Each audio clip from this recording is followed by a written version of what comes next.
for them, making sure the spot is available for us. It's a lot of logistics I do, and of course I go to them, so that takes up a lot of time. All these events with the net, with the 2-meter ham radio net that I do every Tuesday evening, I'm running that, and if you can see that, and I also broadcast that live, so I have to make sure that the webcam is set up and all that. With regards to the cases, they come in at oddball times. So there'll be a time when we'll get inundated with cases. They'll come like hot and heavy, 2, 3, 4 at a time. And then there'll be times when nothing will come in. There might be one case a month. And once the case is assigned, I work them in order of which they come in. So if one will come in like on a Monday, I'll quickly send out an email and try and contact the witness through phone. And then if I can get a hold of them, great, I'll set up an interview time to meet with them or talk to them. And then from there, I'll work through my investigator checklist. And that could take a few days to a few weeks to get done and write up the report and then move on to the next one. So there's a lot of logistics I do to make sure that your chapter runs smoothly, and that's always going on. So every day I'm doing something with the chapter to get the chapter moving forward. And then as with the cases, like I said, they come in at weird times, hot and heavy, not so hot and heavy. And then I just work them. And then sometimes it'll take all 20 minutes. Sometimes I'm working them for an hour, depending on what I'm doing. It's not really consistent. It's just the process. So one of the things that always bothered that. All right, let me just say second question, then back to you. Okay, one of the things that's always bothered me is certain people get determined as credible witnesses, and certain people get kind of like, well, they're not so credible, and it's based on, their job or something. But anybody can. They call them crazy. Sinful hat people. They call there's certain people that get called crazy, and certain people go, they're credible witnesses. So how do we address this? Because it's very well, first of all, it doesn't really encourage people to come forth if they're having something go on, right? When you're, right. You might get the giggle factor, and you might get ridiculed. So I think that we're missing the whole picture by having this phenomena that happens, that people get determined as credible and others are crazy. So how is MUFON addressing it? I know they've opened up and they're doing more with experiencers. Mm-hmm. What are you doing with people that are having, they're getting abducted by aliens? How are you addressing the experiencers in Connecticut? Well, you have two questions there. The experiencers, we interview them. We do refer them to the experiencer research team that's headed by Kathy Martin and her team. And I know some of the members of that team personally, and they're a great team. Kathy runs a great show. She does a great job, and she is very professional, and I have nothing but high praise for her and her team. So I feel confident when I have an abductee and I direct them to her team, I feel confident that they're going to handle it appropriately, and they always do. And they have great follow-up with the state director after the case, so I have some kind of resolution to the case. And so they do a great job. Kudos to them. When we get a case, sometimes I know I've worked a case before where Kathy will ask me to do an in-person interview. They usually do theirs over Skype or phone, I believe, if they're not in the state. But, I've done cases for them where I've gone and interviewed a person. So one way we handle that. As for the credibility question, I don't know how other investigators do it. I don't know how other state directors do it, but I can tell you what I do. I don't care what their job is. Yes, to a degree, would a police officer over like a janitor be taken a little more seriously?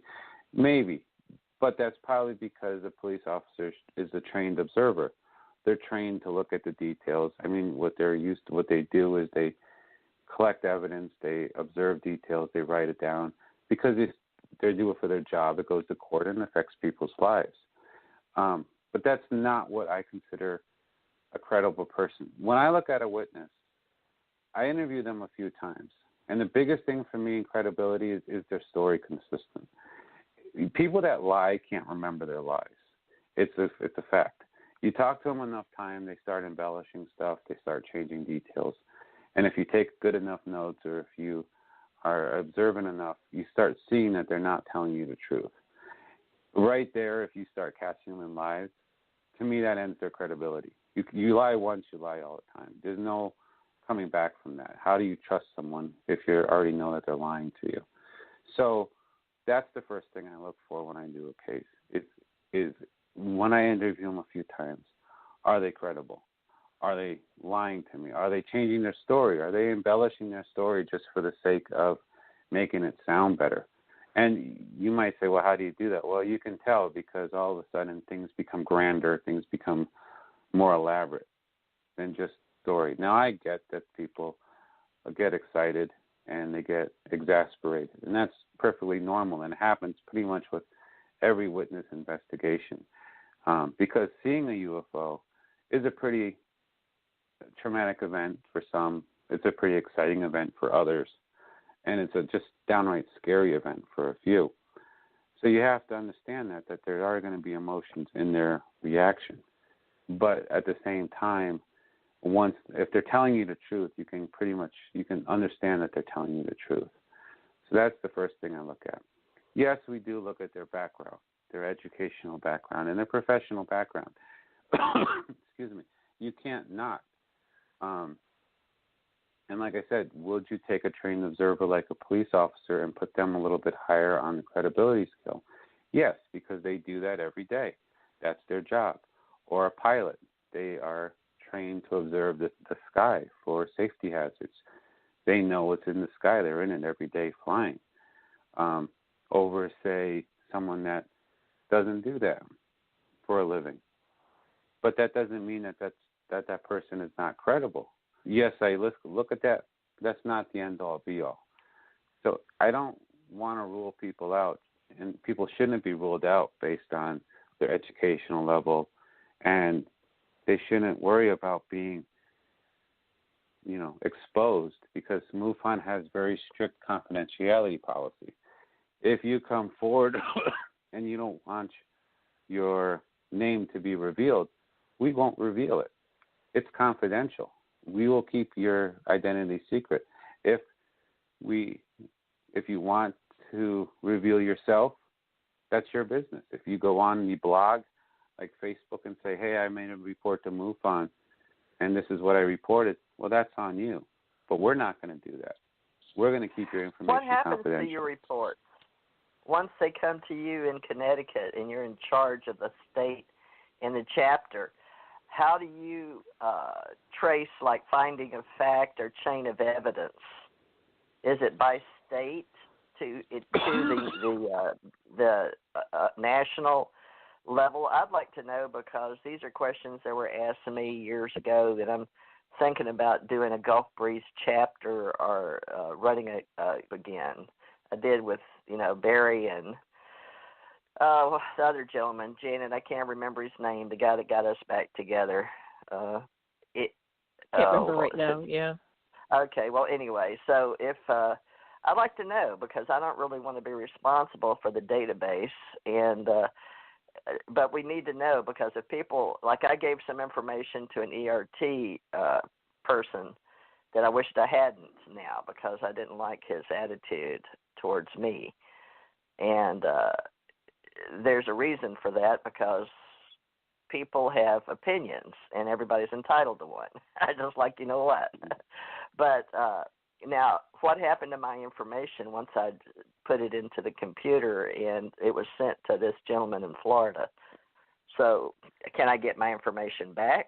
Or once I put it in the MUFON system, it's gone? And where does it go and what happened if I wanted my data back? Well, I'm sorry you had a bad experience with the ERT team. I'm sorry that happened to you. As for your database, the information, when we get cases, it goes into the case management system, which is a database run and controlled by National. and we input the data into there, and it's stored in there. Now, how could you get access to that? You could ask Jan that question. I don't know. I would assume you could email or contact National directly, and they might have a step in order to do that. If you came to me in person, like if you were in Connecticut and you were say, hey, I want to get a copy of my report, I would contact National regarding that. So I don't have a specific answer for how you would get that data. What I would say is contact the national organization, either Jan or Marquetta, who is the office assistant, and see how what they would need in order to do that.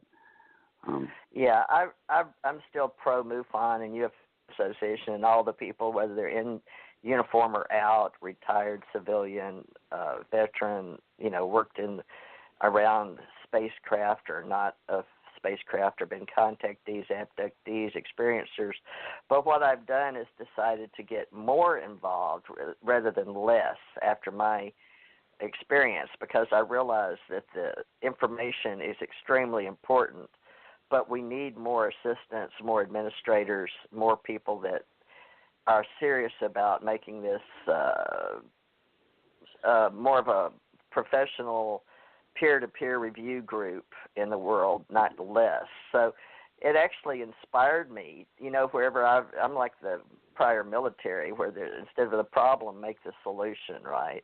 And we are volunteers, just like you said, Mike, and a lot of us have more money than others to buy the equipment to do the investigations. And back when the captain and I were talking, it sounded like it was going to be extremely expensive for me to get involved, because before, as an investigator, I would do finding of fact or do a JAG investigation and do on or about this such and such and then list, and then I got FBI reports in. So I understand the process inside the government. But outside, as civilians, we didn't have a strict enforcement, and especially since we're volunteers, nor were they willing to pay for my mileage or my gas, or it was going to be very expensive for me to go out in the mountains of Kentucky, and I would have loved to, but we were having trouble just getting people to show up to the meeting at the library monthly. So it was sort of now I'm different. Now I realize we can do more together in the internet. We've got our own cell phones. We've got our own laptops. We can use Skype or, like you said, set up live webcams. Everybody's going to their own YouTube channel now. The government has pretty much got us just like we were in the government. Now we're using civilian tools with Microsoft and Google. You know what I'm saying? Now we're all in cyberspace doing it for free, providing all this information and social media for free about us. It's made it a lot easier if you believe trash in, trash out, right? If people are being who they say they are. And that's been a problem only, is you've got to meet them, right, or to know. So it is a lot about discernment now in the UFO Association of all groups, whether they're military, civilian, contractors, various nonprofits or profits, sole companies.